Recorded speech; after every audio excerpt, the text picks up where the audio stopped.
Todo dia você precisa gastar energia convencendo a criança de fazer as atividades da escola ou participar das aulas? Então isso gera um estresse para a família.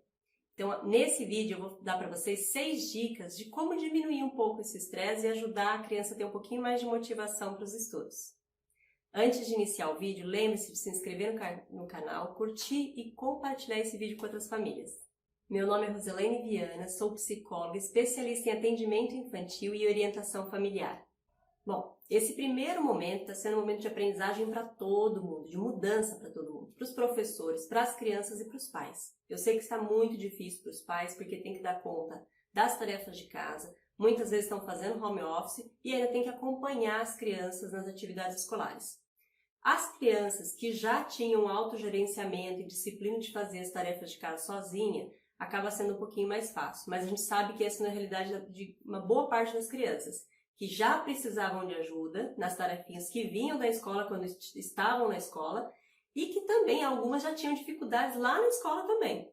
Então, para essas crianças, os pais precisam ter um acompanhamento dobrado, que é muito cansativo e difícil também, né? Exige muito mais essa família. Reorganizar e realinhar algumas coisas na rotina da criança e na dinâmica da casa podem favorecer a aceitação da criança e motivação da criança para as tarefas. Então, um desses pontos, por exemplo, é a questão do horário que essa criança dorme e acorda. Então, é muito importante a gente estabelecer uma rotina, principalmente para o horário de dormir e acordar, porque se essa criança dorme 11 horas, meia-noite, ela vai dormir muito tarde, tem um sono mais agitado, geralmente acorda tarde no outro dia e aí já acorda com um pouquinho de preguiça.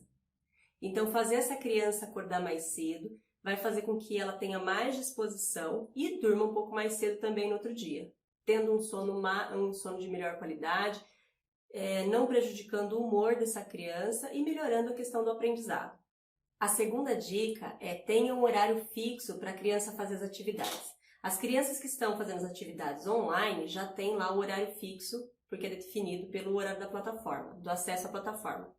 Mas as crianças que estão recebendo as atividades, definam um horário fixo com ela e coloquem alguns intervalos.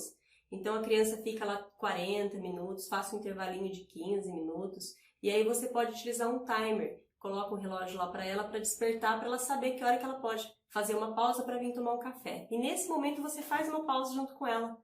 Passa um tempinho ali com ela e aí assim que a criança retomar para a atividade, você retoma para a sua atividade também. Nesse intervalinho que ela faz para descanso, a gente não pode deixar ver televisão, tablet ou celular, porque senão ela acessa alguma programação que extrapola o tempo dela e ela não vai ter motivação para retornar.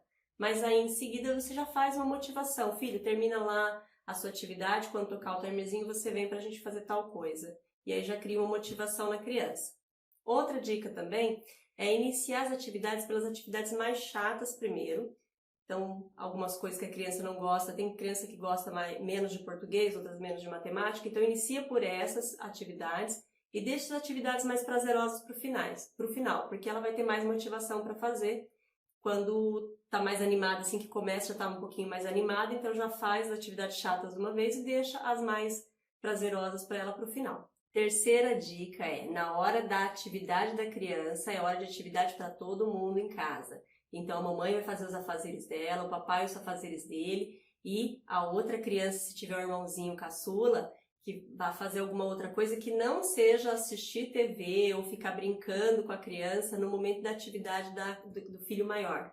Por quê? Porque o outro vai ficar antenado na brincadeira e não vai conseguir se concentrar. Então fazer atividades mais que fiquem mais em silêncio, ou colocar a criança para te ajudar em alguma outra coisa. Então, tá fazendo alguma coisa na cozinha, coloca o caçulinha lá para ajudar nas coisas também, mas não vai fazer brincadeiras, assistir filme, assistir desenho, nesse momento que a criança está fazendo a atividade dela, porque senão ela vai ficar morrendo de vontade de voltar logo para a interação ali e não vai conseguir se concentrar na atividade. Quarta dica, estabeleça um local para o seu filho estudar. Um cantinho da casa, se ele não tem no quarto dele um local para ele estudar, uma escrivaninha, uma mesa para ele, coloque, mesmo que seja na sala, um cantinho exclusivo para ele estudar lá. E se ele não pode deixar o material dele sobre a mesa lá, já organizado, Coloque tudo numa caixinha onde ele possa, quando for estudar, já levar tudo que ele precisa. Porque senão a criança está lá e ela, esqueci do apontador, vai lá buscar. Precisa da borracha, vai buscar. Precisa de uma folha, vai buscar. Aquele momento do estudo dela fica todo picotadinho.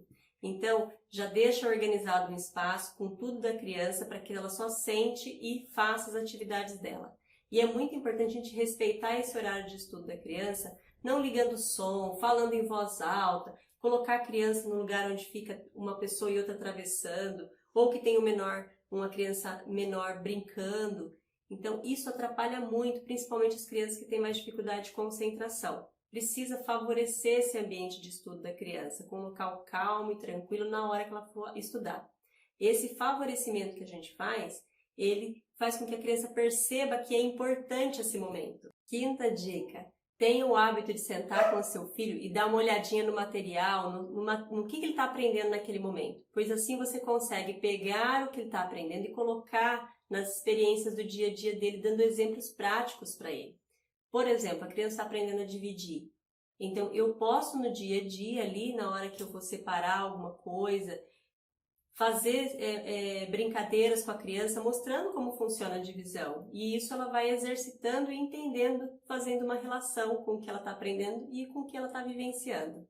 Sexta dica é: valide as emoções da criança. Mostre para ela que você sabe o que está acontecendo, que você percebe essa mudança na rotina dela e que você está ali, disposta para ajudá-la e conversar quando ela precisar. Para que você consiga validar as emoções dela, é muito importante que você também seja sincera com as suas emoções. Então, senta e conversa com a criança, fala dessa mudança que aconteceu, de que você também precisa de ajuda. É importante reorganizar e realinhar quando for preciso. O que está acontecendo não está funcionando, então reajusta, não tem problema. Mas senta e esteja disposta a uma mudança, junto com o seu filho. E as cobranças são normais que precisem acontecer. São crianças, então a gente precisa cobrar que aconteça, que faça. Não exija demais do seu filho. Exigir demais, que eu digo, não é que não cobre dele, mas cobre dele aquilo que é adequado para a idade. Então, ele tem que fazer a tarefa, a gente precisa lembrar que precisa fazer e precisa cobrar que seja feito, né? Então, isso faz parte da idade da criança. Use a criatividade para buscar soluções para situações. Então, por exemplo, pedir ajuda de um amigo para fazer uma atividade online com a criança, pedir ajuda de um tio para fazer uma atividade que a criança está tendo dificuldade e você não está conseguindo dar o suporte. Então, assistir materiais no YouTube junto com a criança, fora do horário dela, mas alguma coisa que seja mais divertida, para ajudá-la a conseguir assimilar aquele conteúdo. Então, são dicas que a gente pode colocar para a criança para ajudar. E um outro ponto, só para a gente finalizar isso, é: confie no que você está fazendo e no que você está vivenciando com a criança.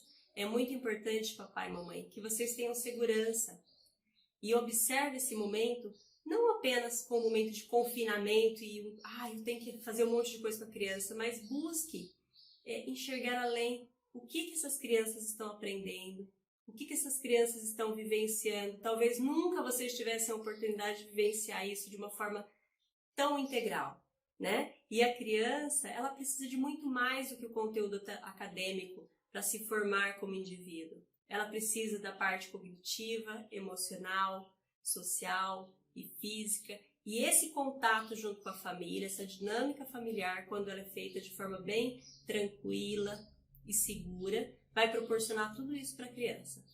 Espero que essas dicas tenham te ajudado. Um forte abraço!